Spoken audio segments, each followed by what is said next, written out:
All right, hello everybody. Thank you for coming. Thank you, Supernova, for putting this on.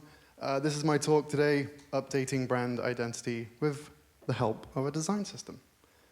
So the brand in question is Skoda Auto. I hope you've heard of them. They're kind of a big deal here in the Czech Republic. And this is me, freelance writer. I've been with Skoda for 3 years now. And yeah. So this is a super fast talk, so we're not going to go into mega details, but just quickly, what is a corporate identity rebrand? Why does it matter? You probably don't want the same logo for over 100 years. I don't know if that's going to really work out for a lot of people. On the left, you'll see the previous iteration of the Skoda logo, the classic skeuomorphic winged arrow thing, and the new digital version is on the right. So this was released last year, and this talk is going to get into how that happened with the help of the design system. So the word mark itself, the hard check, which is the diacritic cliff above the letter S to make the sh sound in Skoda, this was integrated into the word mark, pretty fancy. And the old skeuomorphic picture mark was flattened and made digital, and it's not used as much, it's just used for small things here and there. So there we go. And in digital design, it can be easy to forget that physical products can't be updated overnight, obviously. And it can also be easy to forget what the product is when you're lost in Figma all day.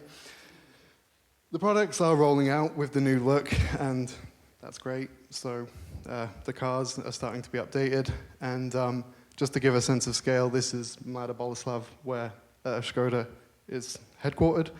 40,000 people, and as you can imagine, it's like a big process to change all this stuff. So the question really is, how was the rebrand orchestrated across the digital experience? That's why you're all here and the thing that you're interested in. So I'm going to introduce to you Skoda Flow, which is the design system of Skoda. As I mentioned, I've been working on it now for 3 years, and it's a multi-platform design system covering lots of products and has specific libraries for those products. It's also an award-winning design system, won the Red Dot in 21 and the Gold IF Award this year, so pretty happy about that. I wrote those. Obviously, you think, well, that's nice, it's just a bunch of stuff stored in Figma, right? So why is that relevant? Why is that interesting? How is that useful to a rebrand? Well, this is kind of like the thing I wanted to talk about the most is when you're having a design system and you've got like this central confluence point where you can access everything, you're moving away from saved versions, you're moving away from people who don't know what's going on, and you're just having everything in one place. This is really where you start to see the power of a design system and understand why it's so useful to what we do.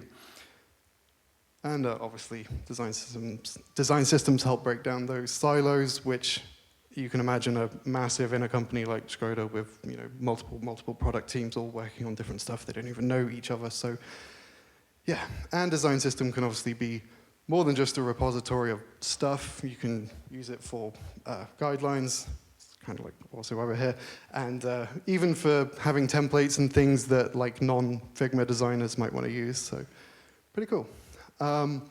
Anyway, like with regards to the rollout of the new rebrand, like the new color palette and all the things, we started to slowly implement stuff and update the libraries over the last couple of years. And we tested the colors out to make sure they are accessible, gave them nice names, put them in the library, all that kind of good stuff.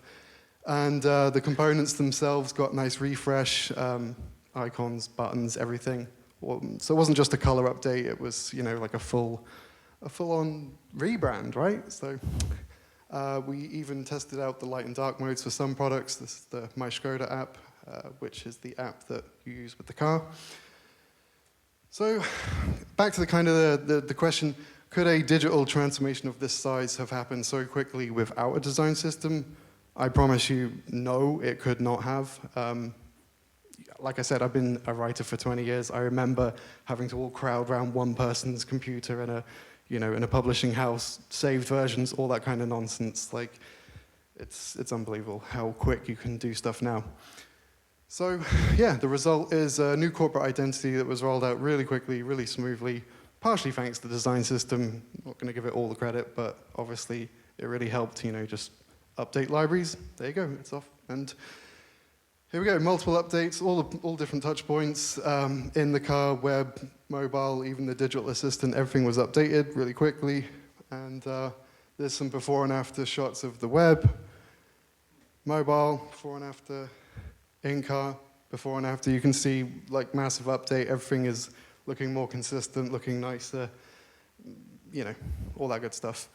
The car stuff is a little bit slower because obviously, building a car is not something that you can just do quickly. And the screens in the cars are hard-coded, and this also takes even longer. So this is coming out slowly, but, takes time. Social media, literature, all the stuff, everything's starting to look newer and more electric and, more whizzy. So yeah, that's kind of it. A small personal win as a UX writer. We managed to change the brand's entire casing style. It used to be in uppercase, and now we've moved to mixed casing, which is sentence and title case. I mean, with more digital text, it's kind of obvious why you would want this. And there you can see it in the new typography. And yeah, and also in the guidelines, so we tell the designers how to write stuff and put it in there. And that's all we have time for, so thank you very much for listening.